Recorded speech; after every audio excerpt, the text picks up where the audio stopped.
I'm not that fancy, John. We don't have any music intro for this unless you That's wanted me fine. to sing. But so we have Jon Butler, Executive Director of Pop Warner, and you've been Executive Director for quite a while now, haven't you, John?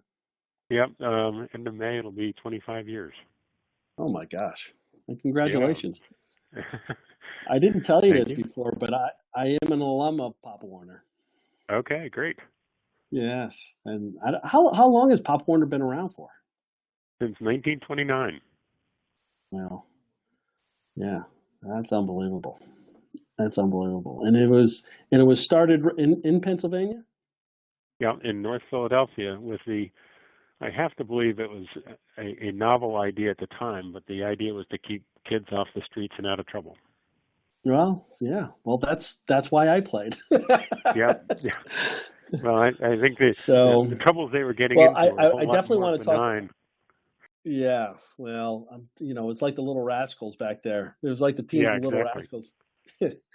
um, but I really want to know and know more about your story. Like, what was your steps to get to this point, and how did you end up landing here? Was it something that, I mean, going back to, you went to University of Virginia, right? Yep. And Yep. was it something that when you graduated, did you say, "Hey, I want to go this direction of my life," or what was your dreams then? Um, I had. It's interesting. I had one of my uncles, a man named Ray Cruther, developed the first ever commercially marketed blocking sled in 1932, and my mother helped run the company for years and eventually bought out her brother, my uncle.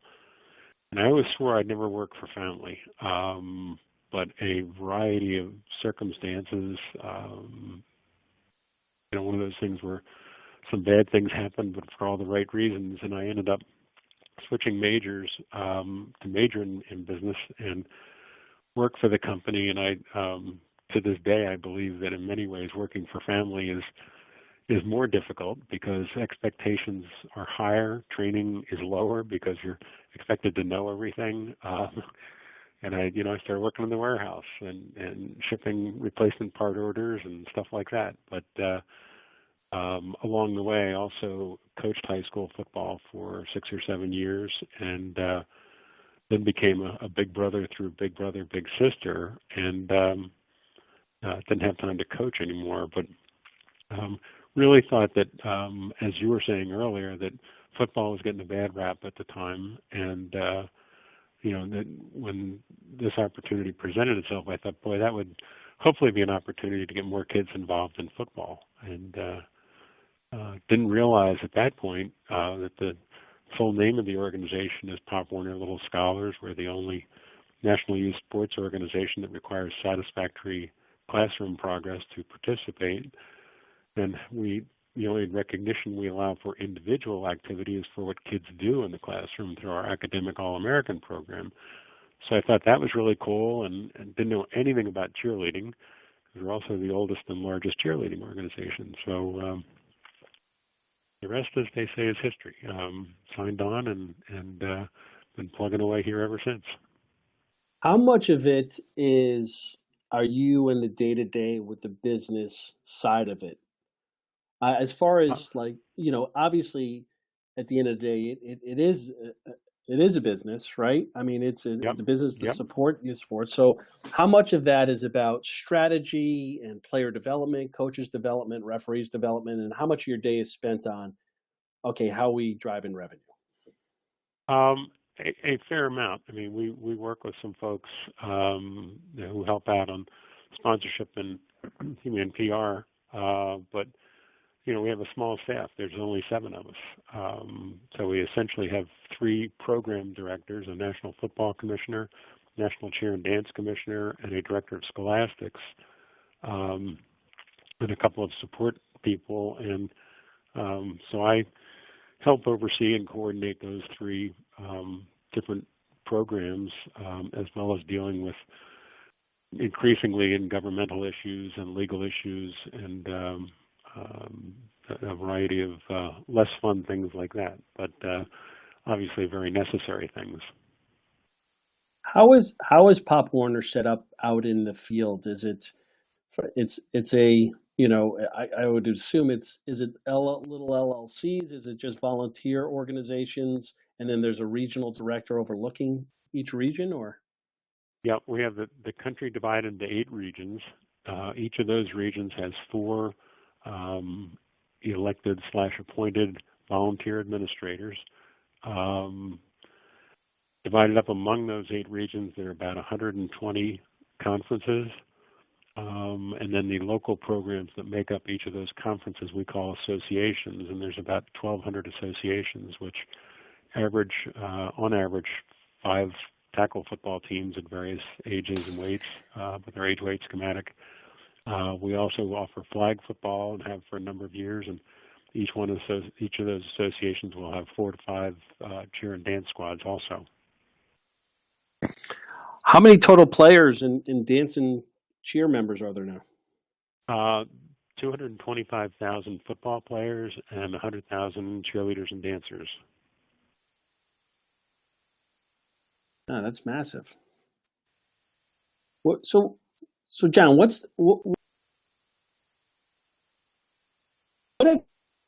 sure you're seeing a lot of things happen.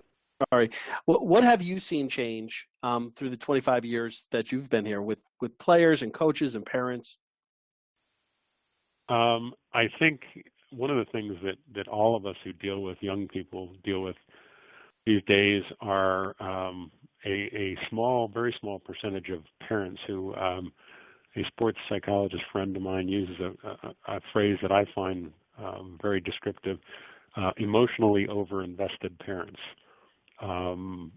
who live and die on everything their child does, whether it's in the classroom, out on the football field, or whatever. And it becomes unfortunate in some cases for the child because the parents may be not meaning to, but may exert tremendous pressures on the child. And there have actually been a couple of studies in the last couple of years that show some parents' personal self-esteem goes up or down based on the performance of their child, whether it be athletic performance or academic performance. And I think, you've got to, as a parent, stand back and let your child go out there, have fun, learn through, sports is a tough environment. It's very competitive. Somebody has to win, somebody has to lose, and those are valuable lessons all the way around. I think Jim Thompson from Positive Coaching Alliance puts it very well. He says, as a parent, other than general encouragement, there's nothing you can tell your child during a game that's not going to contradict his coach. So true. I think, yeah. So I think the number one issue for all of us in youth sports when I first started in this business was coaches training, and we all felt that if we required coaching training, then coaches wouldn't coach anymore. We wouldn't have coaches, and we've shown that that's not true. We now require all of our coaches be trained, but the number one issue now has become issues with parents, which is very unfortunate all the way around. What kind of training do you guys do and offer support for coaches and administrators out there in the field? We require all of our football coaches, both head coaches and assistants, to take the Heads Up Football training course through USA Football.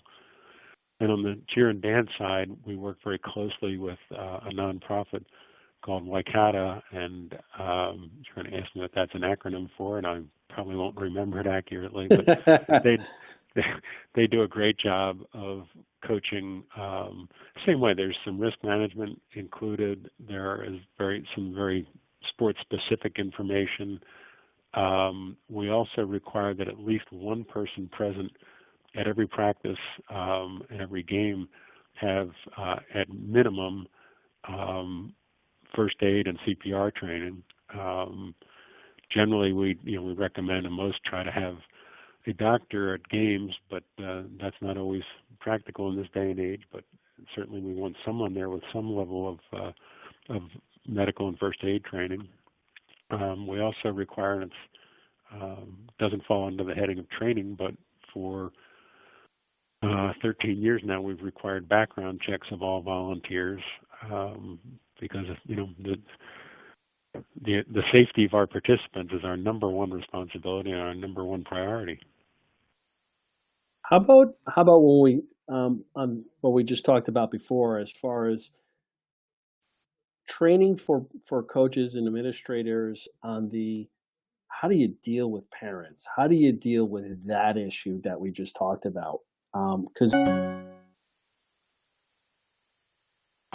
I think the number one thing we encourage is to have a number of parent meetings with the coaches starting right at the beginning of preseason to explain your philosophy of your program and your coaching, to talk about logistics and communication in case of bad weather or something like that, but to also discuss realistic expectations, because the reality, and you and I have been in this business long enough, we know the reality of a child going from Pop Warner or any other youth sport to actually make it in the pros in that sport is really minuscule. There's tremendous funneling effect going from youth level to high school level, and another funneling effect from high school to college, and certainly from there to any pro. So, for parents to be realistic and not think that it's vital that little Billy or little Susie get an athletic scholarship to college, because the reality is the ratio of academic scholarship dollars to athletic scholarship dollars is about 150 to 1. So if you want to play that lottery, you're better off going for the academic side of things.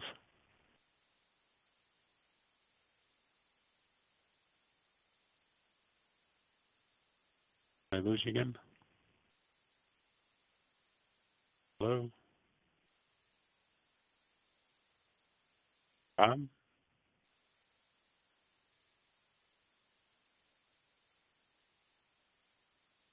Rob? Hello?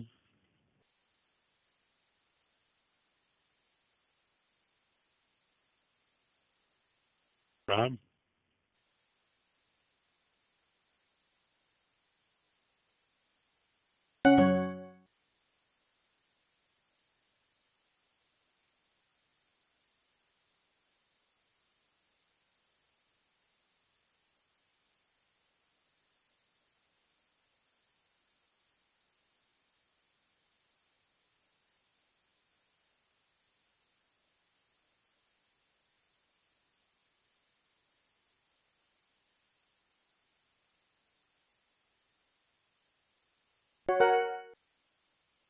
Hello? Rob? Rob? Hello?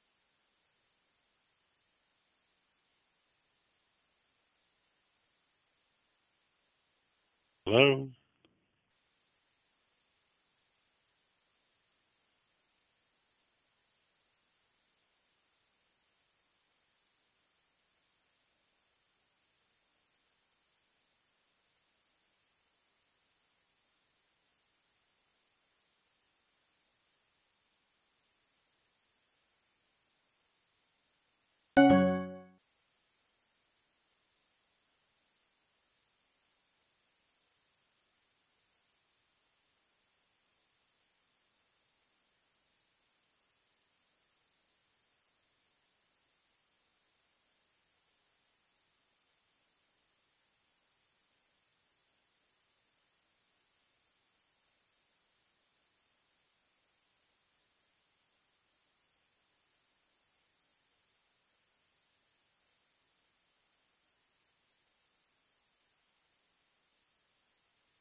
Hello? Rob? Hello? Hello?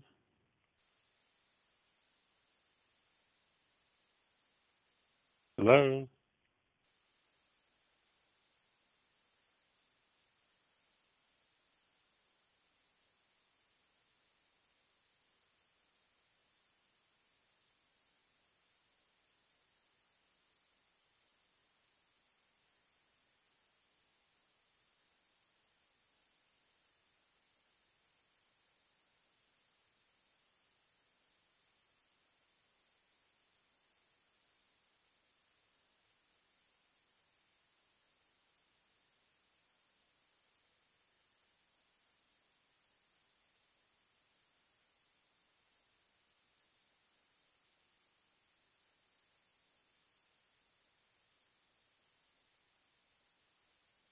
Hello.